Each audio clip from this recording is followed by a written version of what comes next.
bonjour. J'ai entendu tout à l'heure M. Ferrari présenter le réseau des facilitateurs comme un trésor méconnu. J'étais ravie d'entendre parler de trésor. Et comme effectivement il est encore sans doute trop méconnu, je vais essayer de mieux vous le faire connaître. Alors je vais d'abord me présenter. Donc, je suis Martine Coll. Je dirige le PLI, le plan local pour l'insertion et l'emploi du plan en Seine-Saint-Denis. Alors, en deux mots, qu'est-ce qu'un PLI? Un PLI, c'est un programme qui a pour finalité l'accès à l'emploi durable des personnes les plus en difficulté. Ce programme, il est cofinancé à 50% par des fonds européens et surtout, il est porté par les élus locaux. Il y a un PLI là où un maire ou un président de communauté d'agglomération souhaite développer un programme en direction des personnes les plus en difficulté. Donc le PLI est co-présidé par le maire et par le préfet, ce qui lui donne une légitimité institutionnelle pour animer son territoire et faire en sorte que tous les acteurs de notre territoire se regroupent pour l'accès à l'emploi des personnes les plus en difficulté. Le PLI a deux missions principales, on va dire. Une première mission qui est l'accompagnement très renforcé des personnes les plus en difficulté, et une deuxième mission qui est l'ingénierie, c'est-à-dire monter des actions qui, sur le territoire, vont faciliter l'accès à l'emploi des personnes. C'est à ce titre-là que les PLI ont initié les clauses d'insertion il y a bien longtemps, puisque les premières clauses, si les souvenirs sont bons, ont été mises en place en Alsace quand il s'agissait de construire le tram. Voilà. Donc c'était je crois, en 95, si les souvenirs sont bons. Donc c'est pas d'aujourd'hui. Donc les PLI ont initié les clauses sociales à cette époque-là, et elles se sont développées grâce à l'intervention forte d'un réseau qui a été cité tout à l'heure par Gérard Renaud, qui s'appelle Alliance Vie Emploi, réseau dont je fais partie aussi. Donc ce réseau, c'est l'association nationale qui regroupe les PLI et les maisons d'emploi, et ce réseau a contribué à développer la clause à travers un lieu ressources, à travers la formation. Donc aujourd'hui, le réseau Alliance Vie Emploi a à la fois un centre de ressources qui peut répondre à toutes les questions concernant la mise en œuvre de la clause. Alliance Vie Emploi est également animateur du réseau des facilitateurs au niveau national et au niveau régional. C'est aussi un lieu de formation. Alliance Vie Emploi forme les facilitateurs. Et puis, Alliance Vie Emploi a également signé la convention avec le service des achats d'État pour que la clause soit inscrite dans tous les marchés, enfin dans une grande partie en tout cas, des marchés de l'État. Voilà donc pour les présentations. Alors, à quoi servent les facilitateurs? Alors, dans le guide qui a été réalisé et réédité en fin 2011 par Alliance Vie Emploi, on dit que les facilitateurs sont à la fois tour de contrôle et gardiens du sens. Alors, pourquoi tour de contrôle? Parce que le rôle du facilitateur, ça va être de coordonner l'intervention de tous les acteurs qui sont concernés par la mise en place de la clause à tous les bouts de la chaîne. On reviendra concrètement tout à l'heure sur les tâches qui sont appliquées par cela. Mais c'est bien d'abord, quand on dit tour de contrôle, c'est ça, c'est animation, coordination de l'intervention de tous les acteurs. Gardien du sens, pourquoi? Parce que la clause a un sens. Le sens, c'est l'accès à l'emploi durable des personnes en difficulté d'insertion. Donc le facilitateur va avoir comme mission de vérifier qu'il y a un bon ancrage territorial. Si la clause n'est pas mise en place en proximité, c'est clair que ça ne marchera pas. Donc vérifier l'ancrage territorial, vérifier aussi l'utilité sociale, c'est-à-dire vérifier que les personnes qui vont être concernées, bénéficiaires de la clause, sont bien les personnes auxquelles elle est destinée, les personnes en difficulté d'insertion. Et puis vérifier aussi l'accès à l'emploi durable, c'est-à-dire que le passage par la clause d'insertion sur des étapes de parcours, c'est un dispositif qui va permettre à un jeune ou à un moins jeune de remettre le pied à l'étrier, mais ensuite il faudra s'assurer que la personne, autant que possible, ait l'accès à l'emploi durable, et ça va être aussi la mission du facilitateur. Donc voilà un peu à quoi servent les facilitateurs. Alors, deuxième question qu'on peut se poser, qui sont-ils et où sont-ils? Alors, les facilitateurs sont massivement dans les PLI et les maisons de l'emploi. Donc, je vous ai expliqué ce qu'est un PLI. La maison de l'emploi, c'est un petit peu le même objectif. Donc, la maison de l'emploi est également créée à l'initiative du maire. Elle a un objet plus large, c'est-à-dire qu'elle ne vise pas seulement l'insertion des personnes les plus en difficulté, mais bien l'accès à l'emploi sur le territoire, globalement, quels que soient les publics. Et la maison de l'emploi, elle aura aussi une fonction d'observatoire du territoire et d'appui aux créateurs d'entreprise.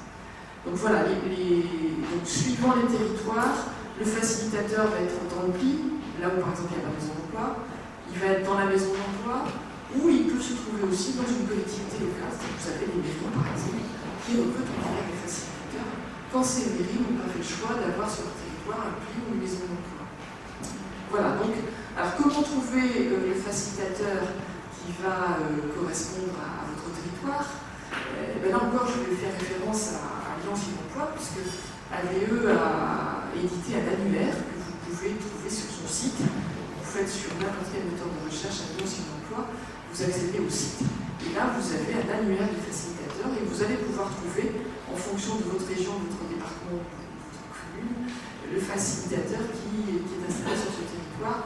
S'il n'y en a pas, oui, Gérard. Il y a aussi la possibilité de faire directement ou indirectement par lien sur le site socialement responsable de Mort tout à l'heure ou sur le site de l'Observatoire des achats responsables. Je ne pouvais pas rappeler ça. Heureusement qu'il y a le lien. Voilà, donc où sont les facilitateurs? Alors qui sont-ils? J'ai envie de dire que ce sont des moutons à 5 pattes, parce qu'un facilitateur, il doit à la fois être l'interlocuteur des entreprises, donc appréhender ce monde-là, l'interlocuteur des maîtres d'ouvrage, l'interlocuteur des professionnels qui accompagnent les personnes en insertion.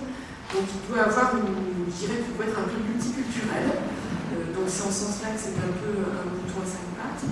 Mais c'est en tout cas un professionnel qui connaît autant que possible les marchés publics, et notamment ces fameux articles qu'on a évoqués, qui connaît le marché de l'emploi et les politiques locales de l'emploi, parce que si vous avez par exemple décidé que la clause serait destinée plus particulièrement aux jeunes ou aux allocataires du RSA, il faut que derrière le facilitateur soit en capacité de vous dire, voilà, sur le territoire, les allocataires du RSA, ils sont accompagnés par tel type de structure ou par tel autre, et c'est lui qui fera le lien. Donc il faut bien qu'ils connaissent les politiques locales de l'emploi. Il faut qu'ils connaissent les collectivités locales, parce que les élus locaux ont un rôle déterminant en matière de clause sociale. C'est eux qui vont par exemple exiger de leur propre service que la clause soit inscrite dans le marché, mais c'est eux aussi qui vont faire, entre guillemets, pression sur des investisseurs, par exemple, qui vont être sur le marché privé, pour qu'ils aient aussi le souci de recruter les personnes en insertion. Importance du contact avec les élus, importance aussi du contact avec les directeurs de services techniques, qui ont là aussi un rôle déterminant, et c'est pas facile de faire intégrer la notion de clause d'insertion parfois par des services techniques. Et puis, il doit connaître les structures d'insertion par l'activité économique, les structures d'insertion par l'activité économique, que sont les entreprises d'insertion, les associations intermédiaires, qui peuvent intervenir sur la clause. Là encore, il doit avoir cette connaissance un peu globale, et il est pour cela formé, puisque les facilitateurs bénéficient d'une formation mise en place par Alliance Emploi, avec un maître en la matière qui est Patrick Loquet, qui est le spécialiste en France de la clause d'insertion, qui est universitaire à l'origine, qui s'est passionné pour cette question et qui est vraiment le spécialiste qui intervient dans le centre de formation. Et puis on fait appel aussi à ceux qui ont été pionniers en matière de mise en place de la clause en Alsace, notamment l'ancien directeur public. Voilà.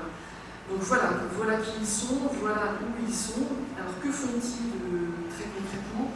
Ils interviennent à tous les bouts de la chaîne, c'est-à-dire que d'abord ils vont être au service des maîtres d'ouvrage pour inscrire la clause sur le marché. C'est très important qu'ils interviennent à ce stade-là, parce que si la clause est mal rédigée, elle sera difficile à mettre en œuvre par les entreprises, et il sera difficile pour le facilitateur de proposer des candidats. Très important, le débat tout à l'heure sur lequel le collège a permis d'évoquer, très important que le facilitateur soit sollicité dès en amont, au moment où on rédige la clause, pour que la clause soit applicable, en fonction du secteur d'activité concerné et en fonction aussi du territoire. Ensuite, il va être l'interlocuteur des entreprises, donc il peut donner des renseignements aux entreprises avant même que le résultat du marché, que l'entreprise soit choisie. Dans ce cas, il faut bien sûr respecter la concurrence, et donc le facilitateur qui va donner une information à l'une des entreprises en référera maître d'ouvrage, de telle sorte que la même information soit donnée à l'ensemble des entreprises. Il va être l'interlocuteur ensuite de l'entreprise qui sera choisie, mais aussi de tous les sous-traitants. Et c'est donc lui qui va aider les entreprises à mettre en œuvre concrètement la clause. À partir de ce qui a été déterminé dans le cahier des charges, il va aider l'entreprise, il va rassurer au fond l'entreprise sur les possibilités techniques de mettre en œuvre la clause. Ensuite, il va continuer tout en suite de cela. Une fois que les profils de poste sont bien définis, qu'on sait exactement où la clause va être positionnée, il va se tourner vers la structure d'insertion de son territoire, vers les conseillers professionnels en disant voilà, il y a là une place à pourvoir, est-ce que vous pouvez me proposer des candidats? Donc, il va faire l'interface entre les structures emploi qui accompagnent les personnes et puis les entreprises qui doivent recruter. Il fera aussi l'interface avec les structures d'insertion par l'activité économique qui peuvent elles aussi amener du fournir du personnel. Voilà, donc là, il va essayer de trouver la meilleure réponse possible, les meilleurs candidats possibles qu'il va proposer à l'entreprise. Et puis son rôle ne va pas s'arrêter là. Il va ensuite intervenir sur le chantier, très concrètement. Vous avez là un facilitateur, Fernando Gathieu, qui a déjà pris la parole tout à l'heure, qui est facilitateur d'économie. Je peux témoigner que Fernando, à 7h30, le matin, régulièrement, il prend sa voiture, il va sur les chantiers, il va regarder si tout se passe bien, si les personnes qu'il a positionnées sont bien au boulot. Et il sera l'interlocuteur du chef de chantier au cas où il y a une difficulté. Je précise que ce n'est pas tous les matins. Non, c'est pas tous les matins. Mais quand même régulièrement. Voilà. Il a ses bottes de chantier dans sa voiture pour pouvoir y répartir du temps. Voilà, et puis son rôle ne s'arrête pas là non plus. Il va aussi faire en sorte d'inscrire cette étape dans un parcours d'insertion. C'est-à-dire qu'il va travailler régulièrement avec les conseillers professionnels du territoire de façon à leur dire voilà, vous m'avez proposé des candidats, tel candidat il a été positionné dans telle entreprise, tel ou tel chantier, le chantier s'arrête, qu'est-ce qu'on fait? Est-ce qu'on va continuer, est-ce que je vais essayer de lui proposer un poste toujours dans le cadre de l'école sur l'autre chantier, pour aller qu'il ait un petit peu plus d'expérience? Est-ce qu'on va pouvoir lui proposer une formation, par exemple, qui va compléter son parcours, ou est-ce qu'on va pouvoir lui proposer, le positionner sur une offre classique qui lui permettra d'avoir un revenu durable? Donc voilà, c'est tout ce travail-là que va faire le facilitateur à tous les bouts de la chaîne, et c'est ce qui fait sa force. Alors évidemment, il n'a pas réponse à tout, puisque la question est complexe, mais il peut faire appel à un réseau, à des collègues aussi, puisque les facilitateurs sont venus souvent au niveau départemental et au niveau régional pour trouver la réponse à la question à laquelle il ne se sera jamais posée. Alors, pour terminer, laisser place éventuellement à vos questions, quelles sont aujourd'hui les attentes des facilitateurs pour l'avenir? Première attente, c'est diversifier les marchés. C'est vrai que les facilitateurs ont une grande expérience sur les marchés de rénovation urbaine, puisque l'Agence nationale de rénovation urbaine a imposé la clause dans les marchés. Donc c'est vrai qu'on a une grande expérience de ce domaine-là. On a une expérience d'une façon plus générale dans les bâtiments travaux publics et les espaces verts, mais c'est intéressant que la clause se développe dans tout type de marché pour qu'on puisse faciliter l'accès à l'emploi dans tout type de métier. J'entendais tout à l'heure la collègue du Louvre parler de la pause mise sur la distribution liquide. C'est tout à fait intéressant, parce que du coup, ça va ouvrir un autre champ. Voilà. Deuxième attente, c'est de prospecter de nouveaux marchés. Les marchés de rénovation urbaine, ils vont diminuer, voire disparaître, en tout cas fortement diminuer. Donc là, on est à la recherche d'autres marchés et on est à la recherche d'interlocuteurs. C'est vrai qu'on est heureux qu'une convention ait été signée entre Alliance et l'Emploi et les marchés de l'État. On n'a pas encore forcément tous les interlocuteurs.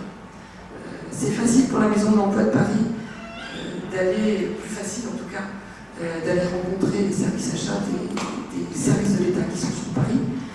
Dans les services déconcentrés, c'est moins facile. Et puis, dernier élément qui est important, c'est l'évaluation. C'est vrai qu'aujourd'hui, on est capable de dire localement à quoi sert la clause, combien de personnes ont été concernées et combien de personnes ont pu accéder à l'emploi, mais c'est un effort d'évaluation qu'on est en train de faire au niveau national, c'est-à-dire qu'on met en place pour la première fois cette année une consolidation nationale qui va permettre d'agréger toutes les données locales et donc de pouvoir dire au niveau national l'impact de la clause. combien de personnes ont été concernées par la clause, combien d'entreprises aussi ont été concernées et qu'est-ce que ça a produit comme résultat. Donc c'est un gros travail, ça passe par l'installation d'un logiciel sur lequel Alliance Une Emploi a travaillé aussi, qui s'appelle le logiciel ABC Clause, qui petit à petit va être utilisé par l'ensemble des facilitateurs. Et je crois que c'est une donnée importante pour convaincre tout le monde, parce que c'est plus facile de convaincre d'un dispositif relativement complexe si on peut montrer à quoi il sert et quels résultats il produit. J'en dis pas plus pour l'instant. S'il y a des questions, voilà, je pourrais répondre à Alain Fernando, qui lui a une expérience plus concrète que moi.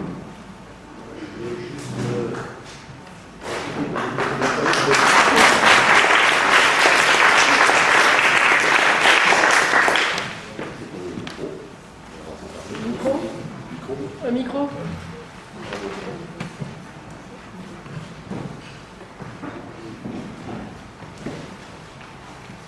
Je voulais juste rajouter quelque chose par rapport au suivi de la clause. Tout à l'heure, quelqu'un posait la question de savoir comment est-ce que je fais pour vérifier que les heures sont bien faites, etc.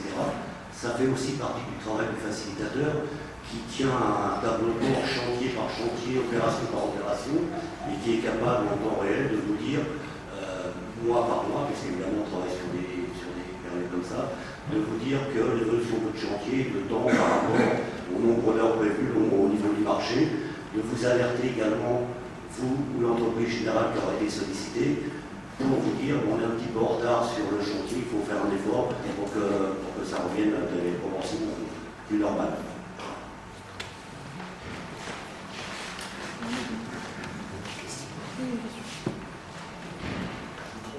Ouais, mais j'ai une question en fait. Je peux pouvoir aller voir. Oui, mais j'ai une question en fait, c'est combien de dossiers ou de chantiers un facilitateur peut-il suivre parce que, effectivement, si vous devez même en n'allant pas tous les matins à 7h30,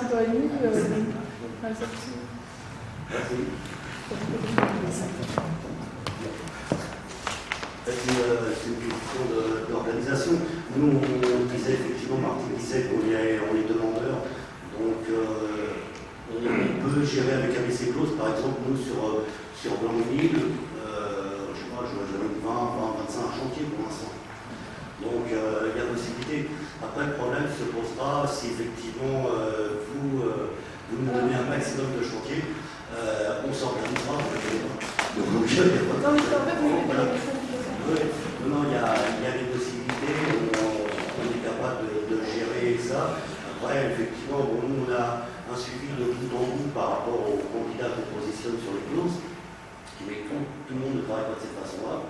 Donc après, il y a peut-être une délégation à faire auprès des OTP, des choses comme ça, qui ont déjà une personne en parcours. Donc il y a des organisations à mettre en place, il y en a certaines qui existent déjà, donc on est prêts. Alors c'est vrai que pour compléter la réponse de Fernando, l'unité de mesure, la bonne unité de mesure n'est peut-être pas forcément le nombre de chantiers, parce qu'on peut avoir un petit chantier qui demande beaucoup de boulot et un gros chantier qui demande pas beaucoup moins. On est en train de regarder le nombre d'heures que ça représente.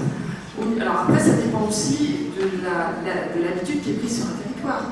Les plis, les maisons d'emploi de Nord-Pas-de-Calais qui mettent en œuvre la clause depuis des années, pareil en Alsace, ils arrivent aujourd'hui à ce qu'un facilitateur, ils suivent 100 000 heures d'insertion par an, voire 120 000. Sur d'autres territoires où la clause est plus récente, donc il faut prendre du temps à la fois pour prospecter des marchés, pour avoir un aspect pédagogique, c'est-à-dire apprendre à faire et apprendre, voilà, on sera sur 50 000 heures d'insertion. Donc voilà, c'est très très variable, mais ce qui est sûr, c'est que le nombre de facilitateurs est en augmentation constante pour répondre aux besoins, parce qu'en fait, au départ, les marchés étaient plutôt du côté de l'intervention humaine. Aujourd'hui, les régions s'y mettent, les départements s'y mettent, l'État s'y met, CIMI, et donc plus il y a de demandes, plus il faut de facilitateurs. Et Alliance Une Emploi a obtenu que les postes puissent être cofinancés par des fonds européens. Donc voilà. Mais voilà.